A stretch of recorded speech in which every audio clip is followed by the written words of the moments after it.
তো hello guys, welcome to my channel Russell explain. তোমাদের সকলের পাঞ্জাবি প্রিজন ম্যাচের কথা তো অবশ্যই মনে থাকবে, সেই পাঞ্জাবি প্রিজন ম্যাচ যেখানে আমরা বাঁশের লম্বা বড় স্ট্রাকচার দেখতে পেতাম আর যার মধ্যে রিং থাকতো।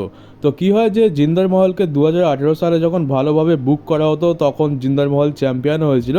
তো জিন্দার মহল তার একটা ইন্টারভিউতে রিসেন্ট টাইমে একটা জিনিস রিভিল করে যে 2018 সালের এক্সট্রিম রুলস প্রিমিয়াম লাইভ ইভেন্টে ডাব্লিউডাব্লিউ রোমান রেন্সের সাথে তার একটা পাঞ্জাবি প্রিজন ম্যাচের জন্য প্ল্যান করেছিল, কিন্তু পরে কী হয় যে সেই ম্যাচটার প্ল্যানটা ড্রপ করে দেয়, যার ফলে আমরা জিন্দার মহলের সাথে রোমান রেন্সের আর পাঞ্জাবি প্রিজন ম্যাচটা দেখতে পাইনি।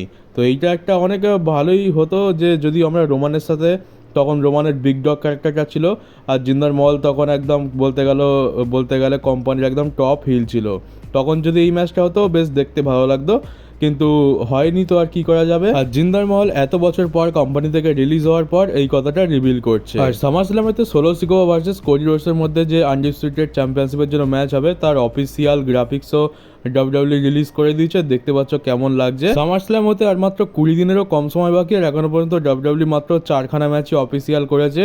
আর আশা করবো হয়তো আর এই পরের 2 সপ্তাহে আরও গাদা করে ম্যাচ অফিসিয়াল করবে, আর আমরা এবারে সামার স্ল্যামেতে বেশি করে ম্যাচ দেখতে পাবো। ওই 5খানা ম্যাচে তো হবে না, কম করে হলো 7টা 8টা কিংবা 9টা ম্যাচ কম করে হলেও সামার স্ল্যামেতে হওয়া উচিত। এরপরে ব্রন স্ট্রোমানকে নিয়ে একটা খারাপ খবর আছে, সেটা হচ্ছে যে ব্রন স্ট্রোমান আবার ইনজয়েড হয়ে গেছে, তার নিতে কিছু প্রবলেম হয়েছে। আমরা মানডে নাইট ড্রতেও দেখলাম সে তার নিয়ে ভুগছে, আর ওটা কি হচ্ছে যে সে আগে থেকে ইনজয়েড ছিল, তাই জন্য স্টোরি লাইনে ওটা দেখানো হয়েছে যে সে ইনজয়েড হয়ে গেছে আর তার নিতে প্রবলেম আছে। তো ব্রন স্ট্রোমানকে আর কী বলবো, ব্রন স্ট্রোমান একটা সময় তো খুব ভালোভাবে বুক করা হতো, তারপর বুকিং খারাপ হয়ে গেল, তারপর ব্রন স্ট্রোমান কোম্পানি থেকে রিলিজও হয়ে গেল, রিলিজ হওয়ার পর ফিরে আসলো, কিছুদিন লড়লো, তারপর আবার ইনজয়েড হয়ে গেল, তারপর 1 বছর পর আবার রিটার্ন করলো, তারপরে বুকিং আরও খারাপ হয়ে গেল, আর এখন আবার ব্রন স্ট্রোমান ইনজয়েড হয়ে গেছে। তো কী আর করা যাবে, ব্রন স্ট্রোমানের কপাল খুবই খারাপ যাচ্ছে। আর ইনজুরিটা কতটা সিরিয়াস সেটা তো জানা যাচ্ছে না, কিন্তু যা দেখলাম মানডে নাইট ড্রতে মনে হচ্ছে নিতে ইনজুরি হচ্ছে, যখন একটু সিরিয়াস ইনজুরি হয়েছে। তো জানি না আর কত সময়ের জন্য ব্রন স্ট্রোমান আবার টাইম অফ যাবে, একে তো ভালো কিছু হচ্ছে না, তার উপরে আবার এই অবস্থা।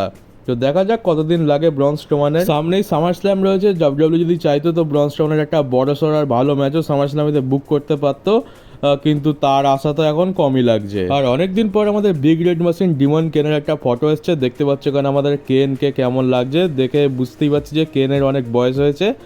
আর যে ডিমন কেনকে আমরা ছোটোবেলা থেকে দেখে বড় হয়েছি তার এখন সত্যিই সে বয়স হয়ে গেছে। আর এখানে তার পাশে লিন্ডা ম্যাকম্যান রয়েছে, লিন্ডা ম্যাকম্যান মানে ভিন্স ম্যাকম্যানের বউ। খুব একটা ইম্পর্টেন্ট কিছু নয়, জাস্ট অনেকদিন পর আমাদের ডিমন কেনকে দেখতে পেলাম, তাই ভাবলাম তোমাদের সাথে একটু শেয়ার করে দিই। তো এবার হোয়াইট সিক্স নিয়ে একটা খুবই ইম্পর্টেন্ট কথা বলা যাক। আমাদের যে বুলি রে ডেডলি আছে তাকে তো তোমরা চেনোই, সে ডাব্লিউডাব্লিউর অনেক বিষয়ে অনেক কথা বলে থাকে।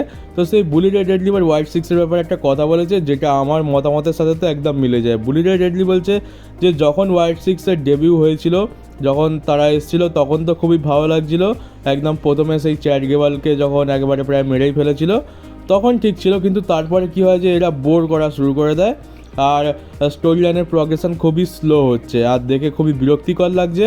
ফ্যান্সরা হয়তো বোর হয়ে যাচ্ছে, আর আমি তো এদের আসার আগে থেকেই বোর হয়েছিলাম, এখন আমারটা তো যাকে বাদই দাও।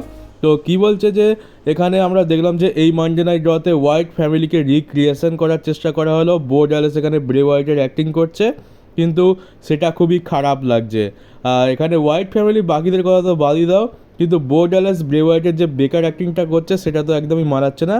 ব্রে হোয়াইটের যে হাসিটা ছিল ওটা একেবারে ন্যাচারাল ছিল, দেখে মনে হতো যে হ্যাঁ একটা শয়তানি আছে, কিন্তু বো ডালেসের হাসিটা আমি শুরু থেকেই বলছি এ তো জোর করে হাসার চেষ্টা করছে, হাসার ইচ্ছাই নেই, খুবই বাজে লাগছে। তো বুলি রেডেডলিও একই কথা বলেছে যে এরা ব্রে হোয়াইটের সব কিছু রিক্রিয়েট করতে চাইছে, যেটাই হচ্ছে ভুল।